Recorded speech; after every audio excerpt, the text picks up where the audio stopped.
Easy wins, that's all I wanted when I ran for the first time. But after running 100 sessions last year, I realized easy doesn't equal useful. Most YouTubers give you quick tips to make your game easier, but that's not what I'm doing today.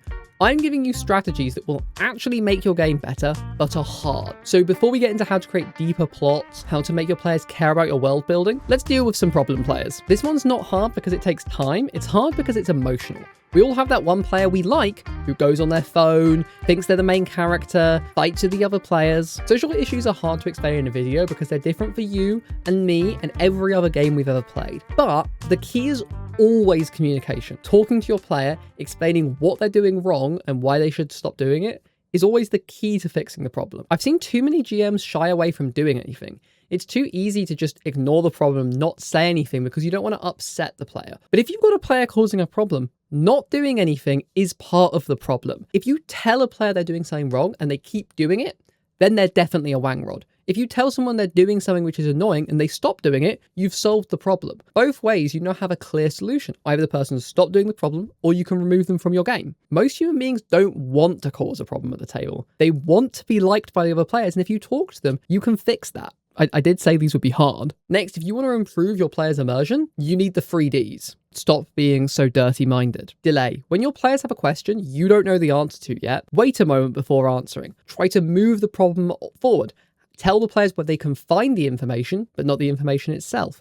Give yourself time to come up with a better idea. Then you want to allow your players to discover. Instead of just telling the players the information, the Kalian Empire existed 2,000 years ago, let them discover it. Tell them to go to an ancient ruin where they can find a text from the last emperor. Whatever you do, the act of discovery, making discovery interesting, will massively improve the answer to the question, even if it's the same information. And 3, detail. Don't make it the same information. If your players have a question that they want to know the answer badly enough for them to go fight through that library or go negotiate with a dragon, giving them a detailed answer, giving them an answer with more information than they asked for, will make them really enjoy the world. Once they know they can get good answers from you, players will assume that their next question will be as detailed as the previous 10 questions you answered. So if you stop answering with, I don't know, I guess maybe 2,000 years, and start answering with a book that the players can find with a clear, defined answer in an exciting way, your players will start assuming that all of your world's answers are that detailed. Limit your session prep to avoid overloading your mental stack. When we run, we can only manage effectively so many things at once.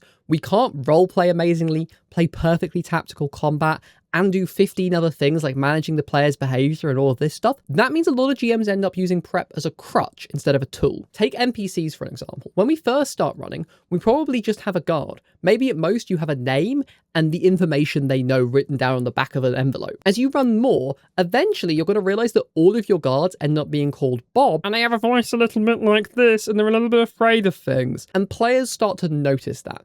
And what can happen to a lot of DMs is you hear that and you take that person and you go, oh, I've let my players down, I don't want to let them down. So you start writing down way more information. You start writing down their name, their family, their parents, their love interest. And before you know it, you have an entire A4 piece of paper dedicated to Bob, the guard. That can be great, but it's also way too much information for anyone to use in a session. GM stack thinking says no. It's impossible for you to remember that about every NPC in every session.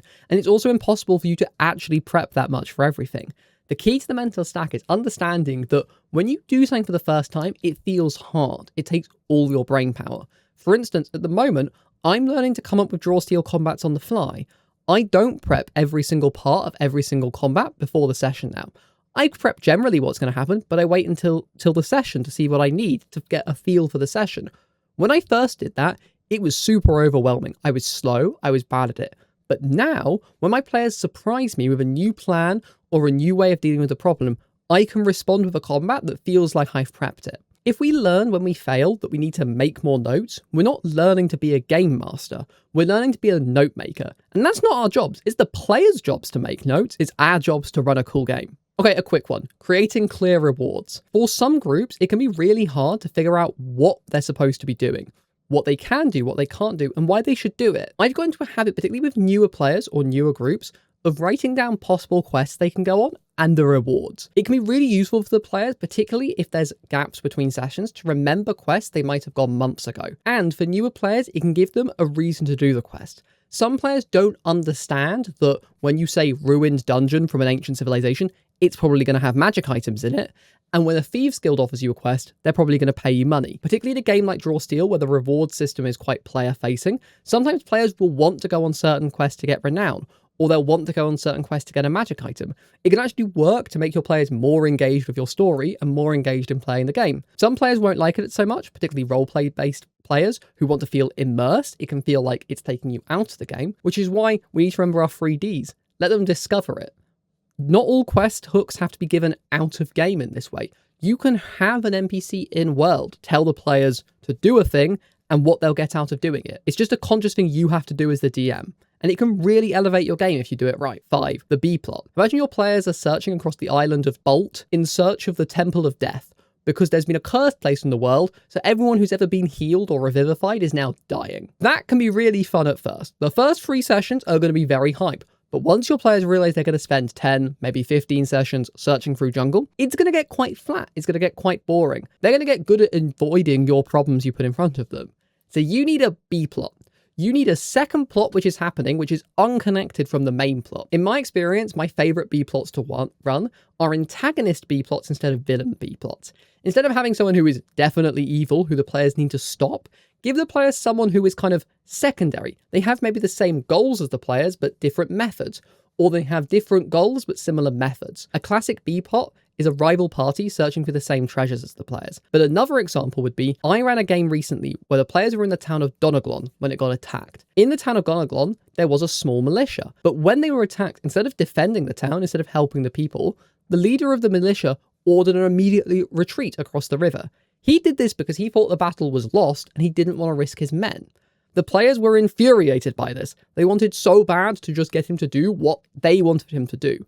But he had clear identity, he had a clear understanding in his own self, and it took the players going in and sneaking around and gaining information about the size of the army to prove to him that they could win the battle, for him to order the attack again. This kind of antagonist really elevates those kind of long, boring quests because it gives the players a secondary problem to solve. It means whatever their method is to achieve their main goal can be interfered with by the B plot. It forces the players to try and balance 2 difficult things at once instead of just one. If you give the players one problem, they'll be able to solve it. If you give them 2 problems at once, finding a solution to both problems is fun and challenging, and your players will love it. Or they'll hurt you. Some players really hate not being able to achieve their goals, and that is a question you have to answer whether you want to run for those players. 6. Creating 3-dimensional NPCs. Do you remember earlier when I said that you probably shouldn't spend ages prepping an NPC? Well, sometimes it's worth it. Sometimes it's worth putting in a little bit extra effort into an NPC. And that's where this idea comes from. It comes from Matt Colville's truly legendary role-playing video. Hopefully I've remembered to put a card on screen, or there'll be a link in the description definitely. He defines a 3-dimensional NPC as, your character is defined by multiple overlapping traits and characteristics. They experience doubt, they have internal conflict, they can experience self-reflection, they have a capacity for doubt, and they have an unspoken internal monologue. This means they can sometimes have conflict within themselves. You as a player make decisions for your character based on what your character would do, not what you do. The point here is not to make all of your NPCs 3-dimensional. That would be overwhelming and far too much work. The point here is to make some of your NPCs 3-dimensional.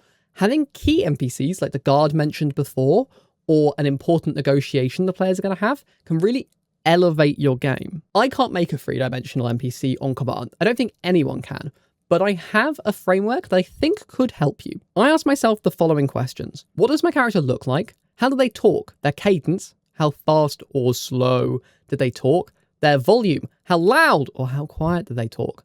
And their pitch? How low or how high do they talk? What are their mannerisms? Do they bite their nails? Do they smoke a pipe? Do they scratch the side of their nose? What's their backstory? Who were they before they were this character? How did they end up in this situation where they're affected by the players? And finally, I always make a note of what's important information the NPC knows. When you're running an NPC this conflict, you want that important information right there on the page with them. It's always worth it. You should take notes after your session. I know I said that with the player's role, but there are some things that you should take notes of, and it's always useful when I do, and I always should, and I never do. So this is also a reminder to myself to do this tonight when I run. I will do my best, I promise.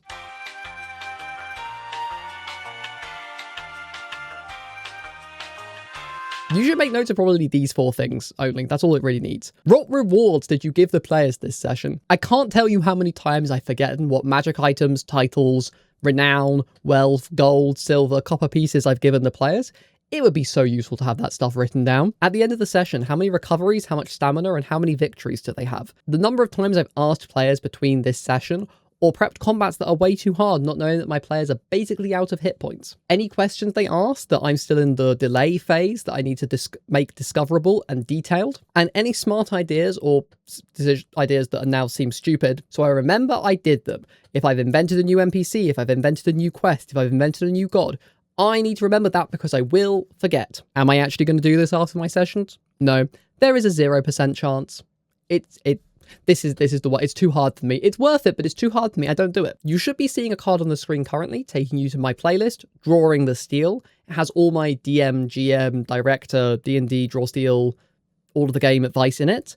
And as always, there isn't a secret bonus video. You can go now. It's okay. Bye-bye.